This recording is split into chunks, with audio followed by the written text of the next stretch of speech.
3 questions cops use to trick you. Hey there, Speedy, where are you coming from? There's 2 ways you could respond to this. Option 1. Respectfully, officer, I do not have to answer your questions right now. Well, that's pretty fucking suspicious. I'm about to get a lot less nice. Right. Even though I didn't have to answer his question, getting lawyery about where I'm coming from may cause a cop to get more aggressive. I'm just heading home from the grocery store, officer. Well, that sounds nice. Yeah. So if you got nothing to hide, you won't mind if I search the vehicle, right? Yeah. Yeah? As in, yeah, I mind. If they ask to search, make sure you're clear and say, officer, I do not consent to a search. Wow, I was just trying to see what type of ice cream flavors you had back there, but maybe I'll be a little more difficult. Wait here while I call the canine. Nope. Excuse me? Repeat after me. Are you detaining me or am I free to go? In a traffic stop, cops legally can't keep you longer than the purpose of the stop without reasonable suspicion of a crime. Plus, my ice cream's gonna melt. Ugh, fine, you're free to go. Thanks, officer. Could you go to jail for dating a cop? Yeah, you actually commented this. Here's 3 things you need to know. Number 1.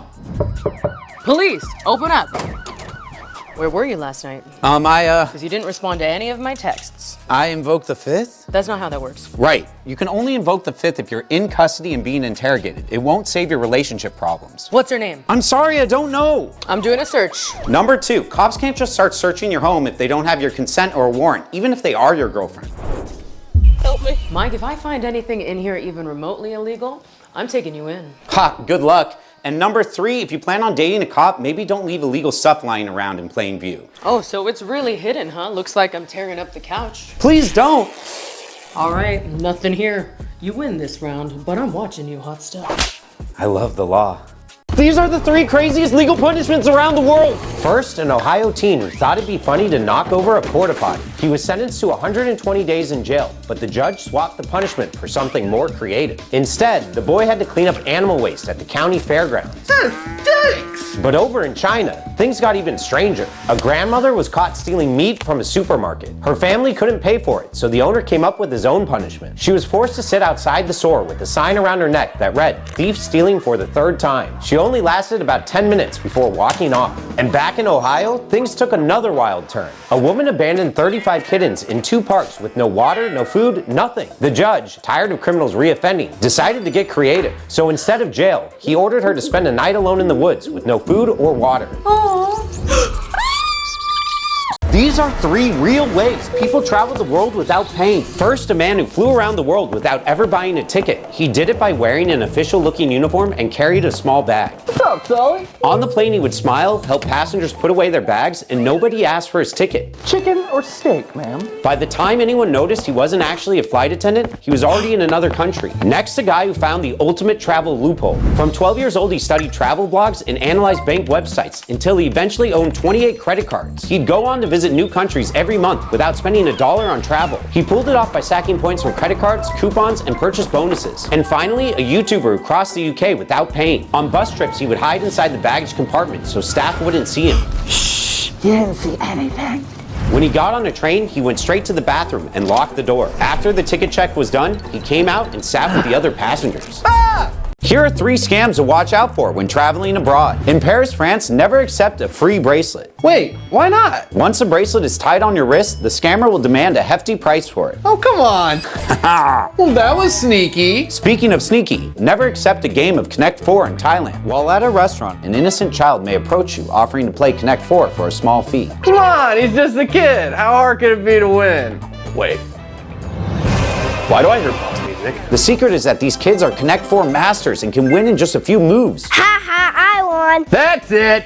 I'm out of here. Someone call me a taxi. Wait, watch out for the taxi scam. Taxi scam? The taxi scam is practiced all over the world. To the Empire State Building, my good man. A taxi meter typically measures distance traveled and time spent in the car to calculate a fair price. However, many taxi meters allow drivers to charge more on late nights and weekends. Some drivers exploit this by activating the higher rate meter during the day when tourists are unaware. Oh, man.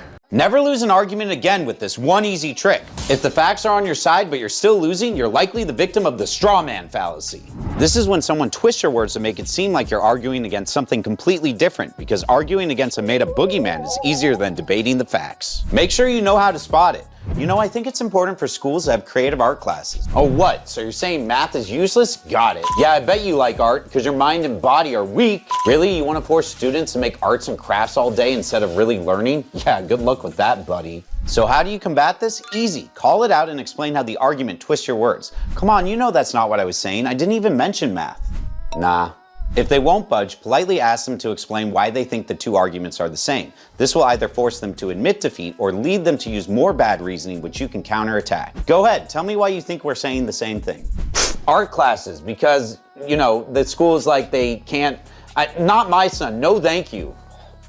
Fine, you win. If you're asked to tip, do you legally have to do it? Wait, there's already a service charge on this receipt. Is that even legal? That depends. In the US, there are usually two types of service charges. First is the compulsory service charge. This must be clearly stated before you sit down, and generally you can't avoid it unless the service was genuinely awful. The second is a discretionary service charge. It's added to the end of the meal, but you as a customer are allowed to decline it for any reason. What about regular tipping? Is that compulsory too? No, tipping itself isn't legally required in any state in America. It's considered a voluntary gesture of appreciation, not a legal obligation. Oh, well, in that case. But remember, even though tipping isn't legally mandatory, in the US, it's often expected. Meh.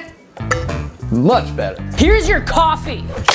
Oh, come on! I said no milk! If your friend borrowed money but they won't return it, here's how to get it back. Number 1, save your receipts. Yo, dude, you said you pay me by Thursday. What gives? What? I didn't say that. Yeah, you did. I got the text right here that prove it. You printed out our texts? Your friend may be a little forgetful, so any agreement about how much you're owed and when you should be paid should be written out and saved. Also, get a new phone. My printer ran out of green ink. Whatever, man. You're just bluffing. Number 2, send a strongly worded letter. I believe this is for you.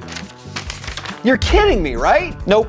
A demand letter should include how much you're owed and why. Is this really necessary? If I wanted to take you to court, in some states, yes, a demand letter would be necessary. Yeah, right. Like you're actually gonna take me to court over this. And number 3, small claims usually let you sue someone for less than $5,000 to $10,000. That's why it's called small claims. Oh, that makes sense. And since I have our text and the demand letter you read, I guess I'll just take this folder here and walk my happy... Okay, here.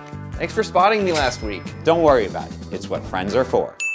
Teachers often ignore school policy when they confiscate phones. You could lose your phone if you don't know what to do. Let's make sure you're ready by testing your skills and see if you can get your phone back. Caught you, buddy. Hand over the phone. Thank you. Don't be confrontational. Teachers can confiscate phones, and being combative could cause you to lose your phone for longer. Hey, what's the passcode? I need to see what's so important. Ugh, worth a try.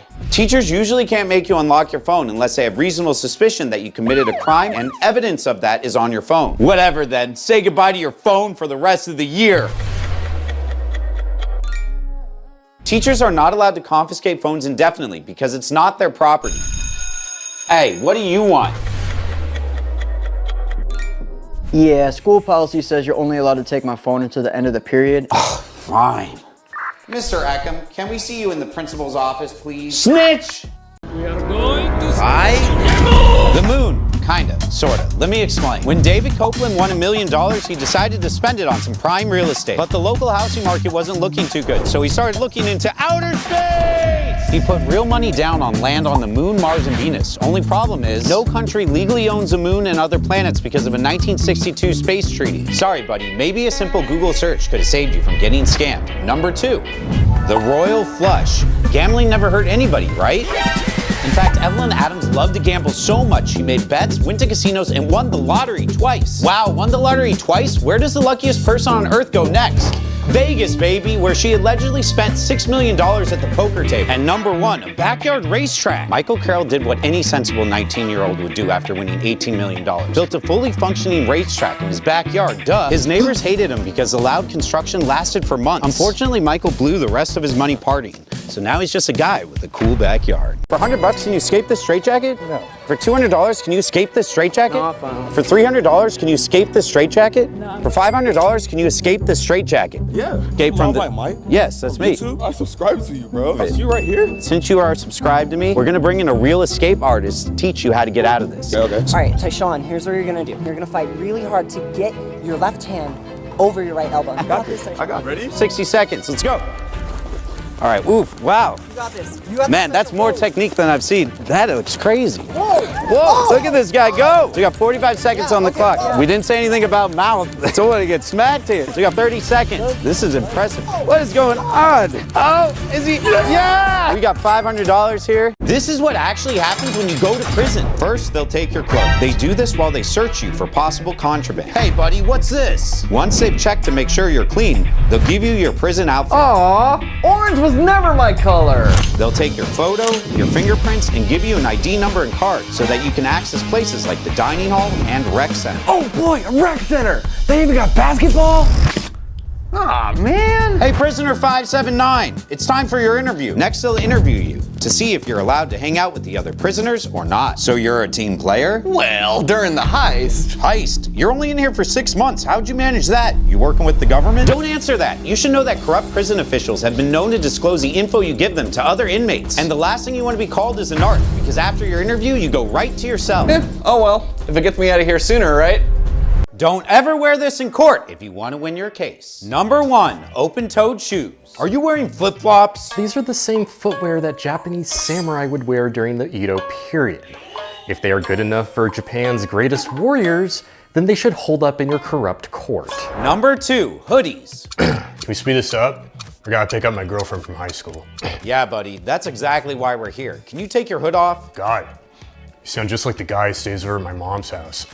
Is that a hard seltzer? No? Are you gaslighting me? Dude, you're like 90, like, you don't even know what that means. Number 3, anything you do yard work in. Did you just come from work? No, Your Honor. I was over at my bestie's trimming her hedges while she was out of town with her boyfriend. Yeah, it says here you were trespassing. No, it's a fun game we play. Well, her boyfriend doesn't like me to be around, but honestly, I don't like him being around either. Yeah, well, says here no one is a fan of yours. If you find $10,000 on the ground, can you keep it? There's like 10K in here. I'm gonna cop me some new jewelry. Whoa, whoa, whoa, you can't just buy new jewelry. First, you gotta find the owner of the briefcase. Well, nobody here. Guess this cash is all mine. You need to do more than just looking around a little bit. Most states require you to contact local law enforcement to allow the true owner some time to claim the money. All right, bet. I'll contact my local police station right now to let them know. Psych, this is my money. I'm gonna go spend it. I'm gonna go buy a Gucci tracksuit, a Cybertruck, and every crypto coin. If you spend money you found without looking for the owner, you could be charged with theft. Come on, what about the saying finders keepers? I found it, I keep it. Well, there is a treasure trove exception in 12 states. If the money is buried in the ground and the owner is unknown, you may have a right to keep it. Treasure trove? Like buried treasure? Well, I did find it at the beach. Wait, is that a pirate symbol?